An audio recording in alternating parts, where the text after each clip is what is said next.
Hello and welcome to another Fix It with Kronk. I have a dishwasher here that has been failing to drain. So what we're going to do here is we are going to we drained this out. There was standing water in it. What we did was we actually siphoned the water out of the unit into a bucket. And if you use a siphon, make sure you use a tube, a flexible tube that is able to be positioned with one end lower than the water level, so the gravity of the water pulls the water out. So we actually had to use two diameters of hose, one for the larger amounts, and then when we got to the point where the larger hose wouldn't fit anymore, a much smaller 1/4-inch tube to drain out the rest. Now what we're going to do, we believe that the problem is the check valve in the unit, and we're going to remove these two lower panels, this panel here and the one underneath. In order to do that, you need a 1/4-inch screw, a 1/4-inch screwdriver socket. So we'll take these out.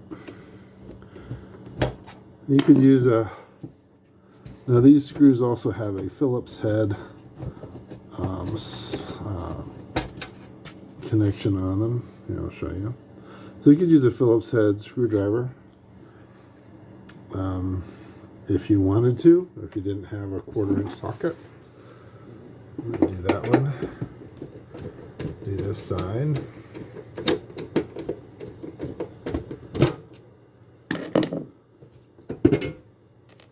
And then this one, see, they have screws at both ends here as well.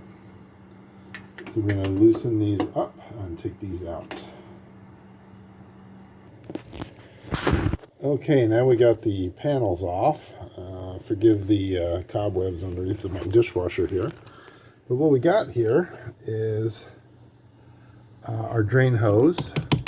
This is the drain hose that comes out of the dishwasher and goes through the wall of the cabinet here to the disposal, the sink disposal, where the water will drain out into the exterior drain. So whether it's a septic system or the public sewer that your water goes to, that is what's going to go there.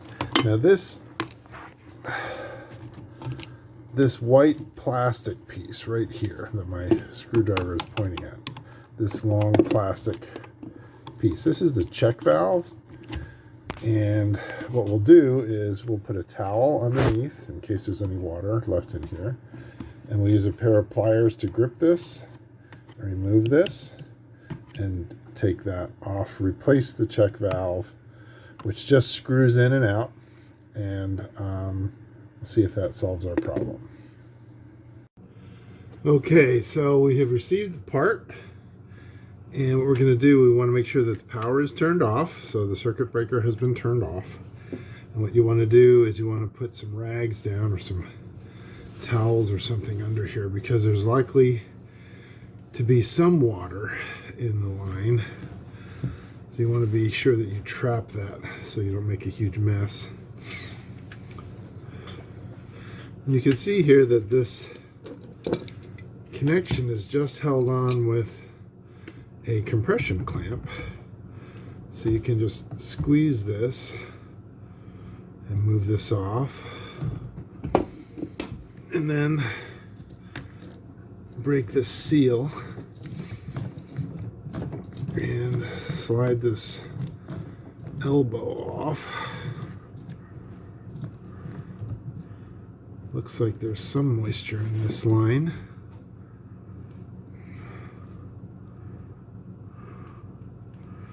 Not a lot, but there's some.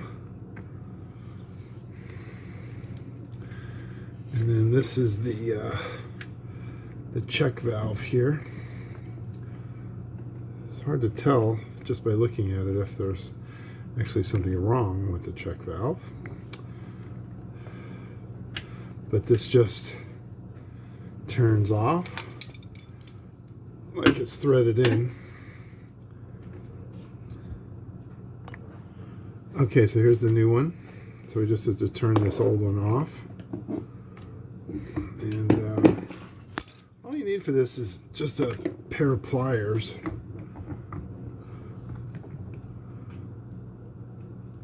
And it's just a threaded fitting.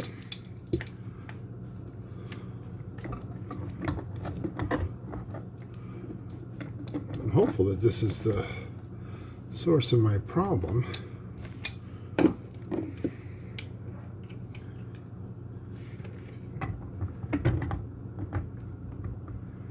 Pliers or channel lock, something like that. Loosen that.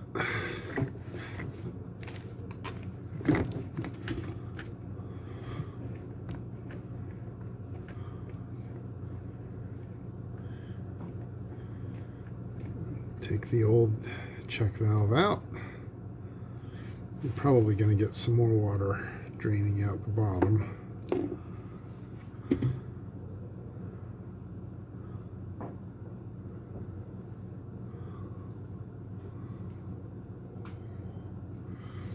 It's interesting here. You look through the, I don't know if you can see that or not, but you look through the old check valve. You can see that it's a straight through passage. With this one, the valve is intact inside, so hopefully that's what the problem is.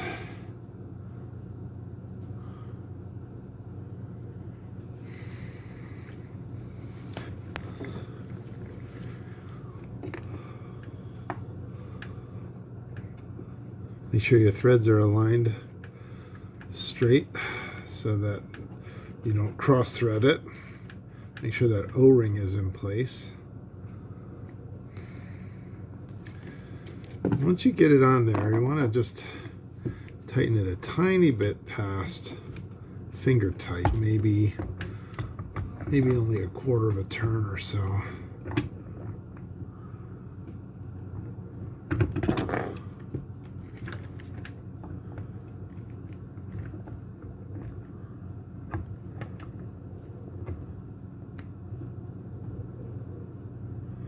Now what I'm going to do is I'm going to hook up the elbow, but I'm going to also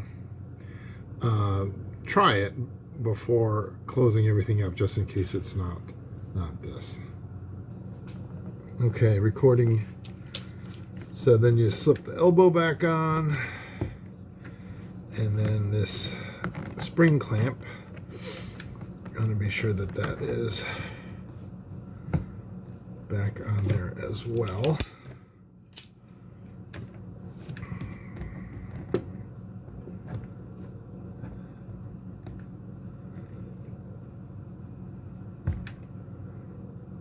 There you go.